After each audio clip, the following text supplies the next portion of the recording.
A very warm welcome. I'm Akanksha Swaroop. Now, U.S. Representative-elect George Santos, a New York Republican, who this week acknowledged lying about his education and employment history while running for Congress, has faced fresh criticism. This over his claims of Jewish heritage. The Republican Jewish Coalition said that Santos would not be welcome at the group's future events after misleading its members about his ties to their faith. Here's what the coalition's chief executive had to say. Now, the group issued its statement a day after Santos told the New York Post that he never claimed to be Jewish. This despite what the newspaper described as a message on the campaign website of George Santos. The message said that his mother was Jewish and that his grandparents escaped the Nazis during World War II. Santos has vowed to serve out his two-year term in Congress, and House Republican leaders have been silent about this entire controversy. Even the office of House Republican leader Kevin McCarthy has not responded to a query seeking his comments. The Post quoted him saying, and I quote, "I am Catholic because I learned my maternal family had a Jewish background. I said I was quote-unquote Jewish."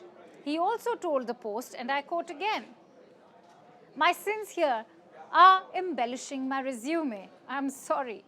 I didn't graduate from any institution of higher learning." The newspaper quoted him as saying.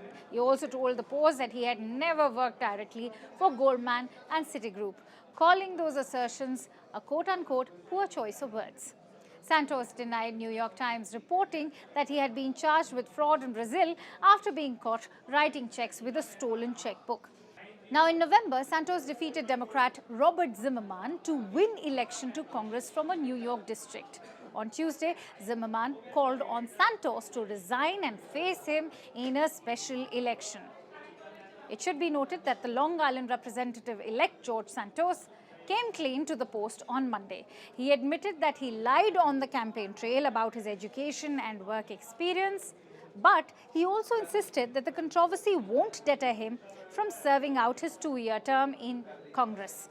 This after Santos's professional biography was called into question earlier this month after the New York Times reported that he misrepresented a number of claims.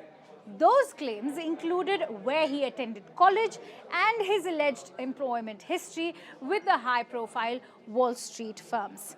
Santos, the first openly gay, non-incumbent Republican elected to the House, also faced accusations that he had lied about his sexual orientation.